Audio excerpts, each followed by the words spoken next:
So this is a 2-week 925-mile review of the Defender P400e Hybrid X Dynamic S. So this is the base model of the S Dynamic trim, 19-inch wheels. It's got standard tyres. Unfortunately, I wish I'd had the off-road, but it was a cancelled order. I had to have what was available. As you can see, it's plugged in, it's now fully charged. I'm going to give my first observations in this video about this vehicle. You'll see here that we have covered a total of 925 miles. Since I last reset the trip meter, 864 miles and averaged 38.7 to the gallon. Now that 38.7 to the gallon is really important to note, because that is as a result of doing a long 650 mile round trip, where we left here with a full battery and we left the hotel we were staying at with a full battery, but in between the charging wasn't really working or successful for us, simply because of problems with chargers and the time allowed. So that average is a good example of what you'll get from this vehicle, with a combination of longer runs without charging, therefore using the 2-litre 4-pot petrol engine, and shorter runs locally where I, on sort of round trips of say 20 miles, 18 miles, I can get away with full EV only, no hybrid even. The range promised of 27 never happens. The hybrid starts to cut in at about 18, 19 miles. Even if you don't want it to, it does. So yeah, if you're doing lots of short journeys, this is brilliant, and you just accept the fact on longer journeys your average goes down. So before we headed off on that long 650 mile round trip, we were getting in the upper 70s, I mean even like 80 to the gallon. I mean, at one point it was 250. I mean, it was crazy when I first reset it, and I was just doing pure EV, and the engine never cut in on a really short journey of sort of less than 20 miles. You know, it was crazy high numbers, because it literally wasn't turning on the petrol engine.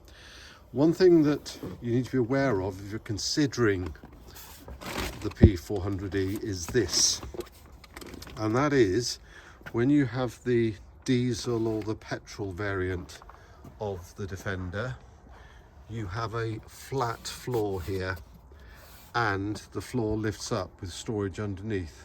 With this one, you have a battery hump.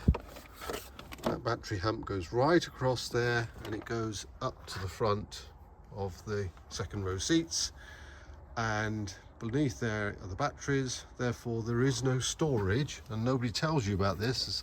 I've never seen anybody tell me this or video, and the dealer didn't tell me, the salesman didn't tell me, nobody forewarns you this, that the heavy duty car jack to lift the car in the event that you have to change the wheel on the road is in a bag. Neat bag, it is neat, and it's strapped and locked down on the side there. There were a couple of loose like locking key nuts and, you know, the things in there, and the brace, so I've put those in separate bags to stop any risk of rattling. And in fairness, they weren't rattling, but I've done that just precautionary. I hate rattles on long journeys. And then there's also this hump here, this intrusion into the boot. You could see it there moulding around and takes up quite a lot of the boot there. That is for the EV. So if you have a standard vehicle, non-EV, and perhaps without the additional rear cooling and heating, you don't have this hump here, you have a wider, bigger boot space. So really important you understand on the P400e Hybrid, that's got to go somewhere. You wouldn't want to take the risk of driving around without that. And your charging cables, there's two bags like this with the granny charger and the standard charging cable. There's nowhere for them to be hidden away neatly. There is no rear storage area. There's absolutely nothing at the front.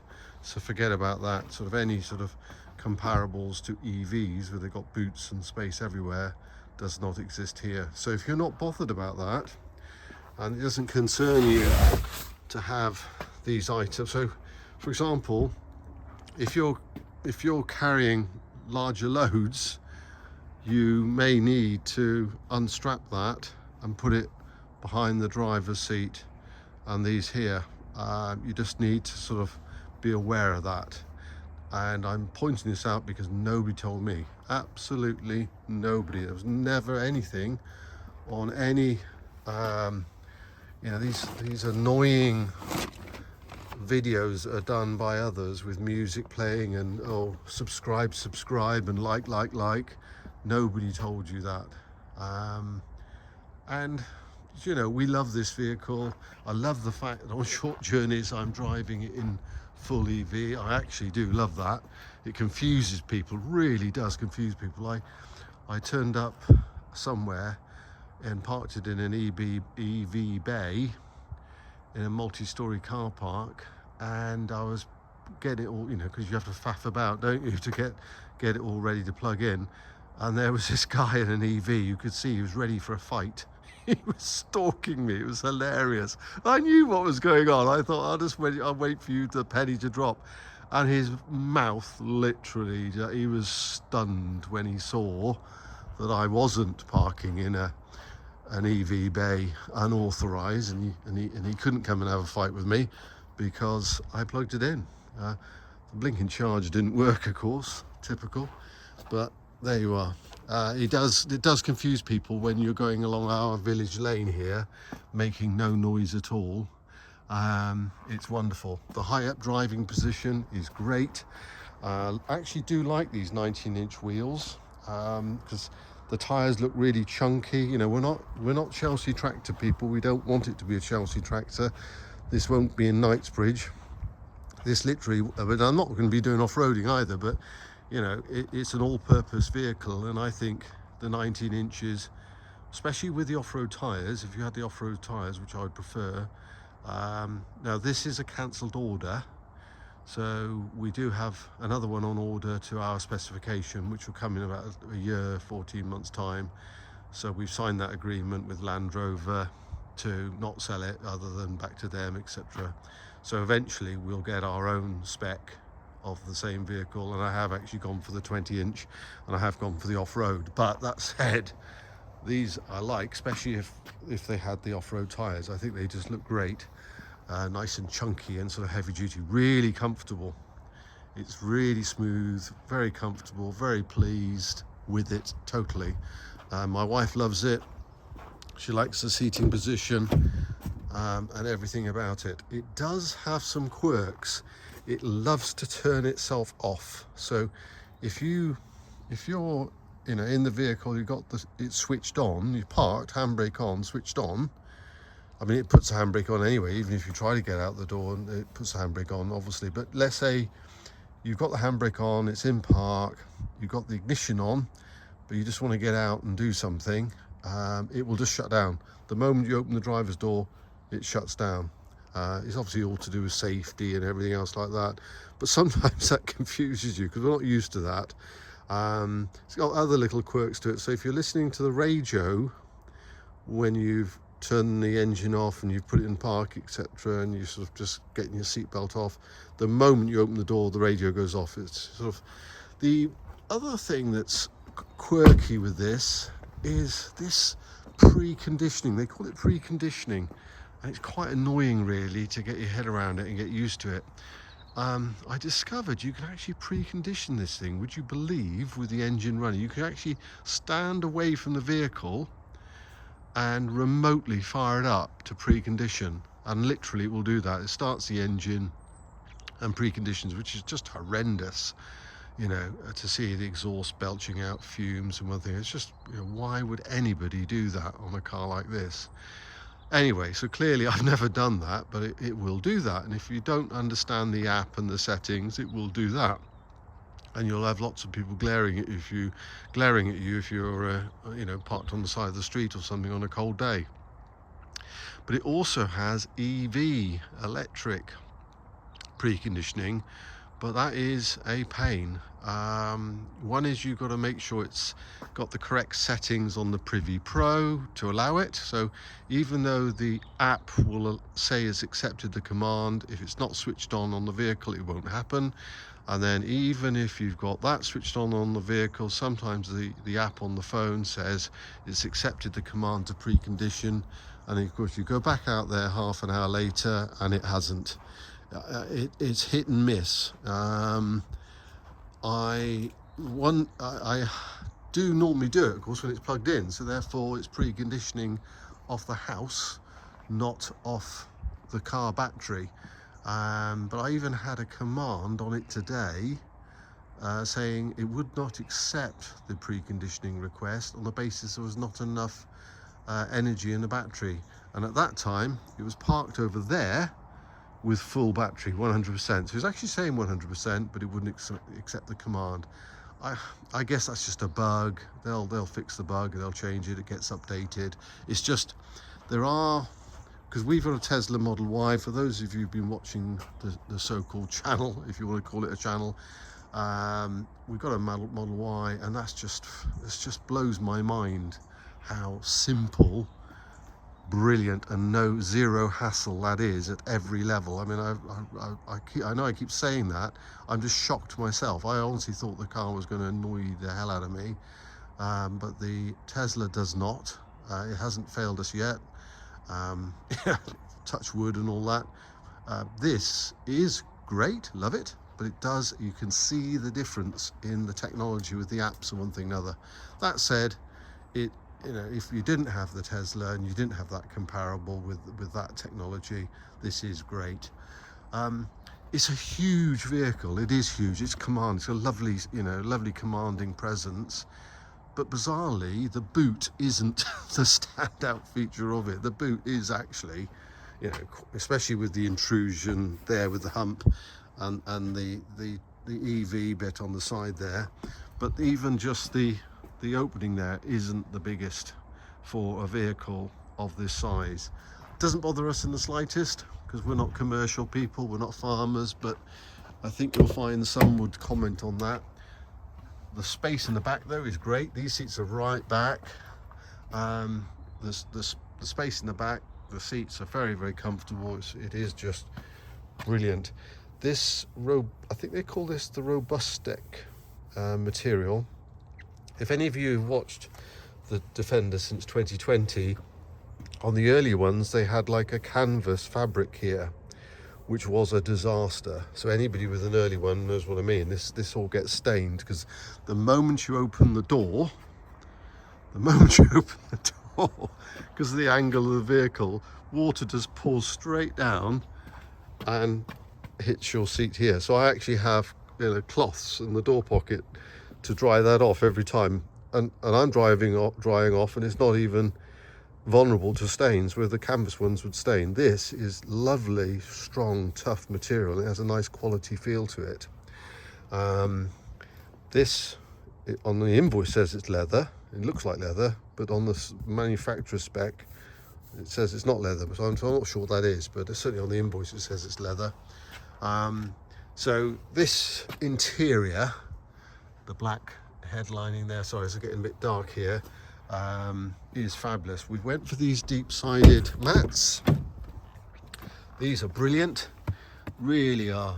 I mean, this is a vehicle we're just not going to bother to wash or clean. You know, it is a workhorse vehicle. It'll be treated as such. You'll see I've got the big classic mud flaps on there. The front set were on back order, so they were only fitted a week ago by the dealer. The back set were fitted from new. Love these towing eyes here, so to speak. These, You know, I've ordered from Powerful the step to go there, just haven't fitted it. Need to get around to that. This shelf here is a bit pointless. It's not even a shelf, is it? It's just like a weak hammock, but it's fine. It sort of hides things, no problem with that. Lots of pockets everywhere. Love all the pockets.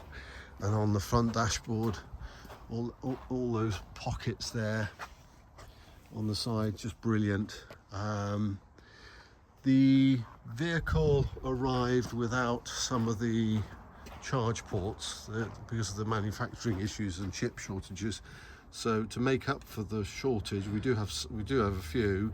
I've put these adapters in to give extra, and I've also got one in the front here to give extra additional charging points. But it's not that bad. These actually all do work at the front here. It's just these extra ones here that are missing, as I understand it. I mean, they didn't actually explain which ones are missing.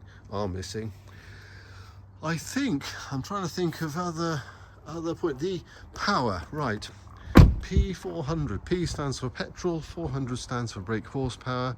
So you've got a 300 brake horsepower petrol 4-cylinder Ingenium engine, and that's mated with the hybrid electric motor. And when you put your foot down, both kick in, and you get your 400 brake horsepower. And to be honest, it is impressive. You know, I cannot deny that. There were a couple of times on that long trip when we're up in Northumberland where I needed to pull out, needed to get away safely, and the power is there. It is actually impressive.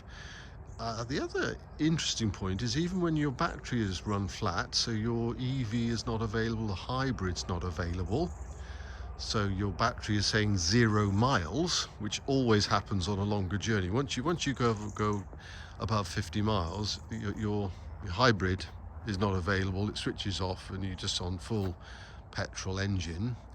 So even when it's saying 0, you accelerate out of a junction at pace, the battery kicks in. So there is still battery there for the power when needed, even if it's not available for EV or hybrid. So just because the battery is saying 0 doesn't mean you can't get access. Oh, there you are, see? As I've been fiddling about, it's drained a bit of battery and it started to automatically charge. Isn't that great? Love that. So yes, and that is clever. So for example, I will come into our village here. The battery is flat. It's actually saying there's 0. And I come along our bottom lane, and all of a sudden I find it's running an EV. You know, it regenerates, it saves a bit, and it's pretty, you know, it is clever, there is intelligence there, and it is impressive. It's just a shame the range wasn't longer and all of that. But if you're doing the average journey in the UK is incredibly short, the average commuting journey. Therefore, this is perfect for anybody that falls within that category, and then does occasional long journeys. I mean, even in hybrid, it's good. I like hybrid. I just love the full EV side when I'm staying local. So tonight, for example, I'm popping into town. My wife's looking after grandchildren. I'm popping into town, and it's sort of be a maximum 8 miles in and 8 miles out sort of thing, and it will be all in full EV. I'll precondition it so it's warmed up for me before I go. I jump into a nice warm car and I tootle off down the road. Again, talking about quirks, it does have some strange quirks that for some reason, don't know why it does it, but I'll be in full EV only mode. So I've instructed the car not to use hybrid and not to use the ICE engine. But if I pull out of one of our village junctions at moderate acceleration, I mean literally, just normal driving, it will sometimes just kick the petrol engine in, and you think, why has it done that? And then you get annoyed because you don't want the petrol engine running, so you prod the hybrid switch again. I'll show you where that is. It's on the dashboard. It's really simple, really easy. You prod the hybrid switch. Let's see if it comes up for me here. better turn it on, and you prod the hybrid switch to go back onto EV. It's down here. What am I doing? It's down here. Prod the hybrid switch there, the EV switch, to say no, naughty, you know, stop turning the petrol engine on, and it says not unavailable. You literally have to stop along the side of the road, turn the engine off, reset it to force it back on EV. If you don't do that, it will at the next junction sometimes go back onto EV. So there are some quirks there, and I imagine they're just software updates that will be amended, but it does catch you out. It is annoying because you know you're only popping 8 miles into town, you know you've got 100% battery, you know you're driving slowly, you're not accelerating at any pace, and all of a sudden it decides, it overrides your request for EV only. Equally, of course, had there been an emergency and I needed to accelerate out of trouble for whatever reason, it will, even though you're running it in full EV mode. And look, I don't really want to go around because the moment I open the driver's door, it will start beeping at me. So if I, so let's see if I can, no, yeah. So there we are. Oh, I've just turned it off. But anyway, so the point is that there you are. It says EV. You can see over there in blue it says EV. So in EV, when you need the power, it cuts in the engine. So it is clever. It is intelligent. Just needs a few updates, a few upgrades. There are some strange backlight aspects which aren't lit up. There's a bizarre old-fashioned style potentiometer dimmer switch down there. It's hilarious. So you've got all this technology. If you want to brighten or dim the dashboard screen, you've got an old-fashioned potentiometer dimmer switch. I don't know what that's all about. It's just weird, really weird. So I mean, that probably is the shortage of chips issue, I imagine. So there you are. I think I've said enough. I hope this has helped some of you with your consideration for this vehicle. It was a cancelled order, so I've had to have it as it was available to us. And we've got another one ordered to our specification. Oh, this one's got the tow ball on it. There's underneath there, got lights on there. It's got a tow ball, which is brilliant. The sort of self-deploying one. So I hope that's helped some of you with your consideration, because it's far better than I expected, even in base model. I mean, the base model is actually well spec. The adaptive cruise control and things like that is all there.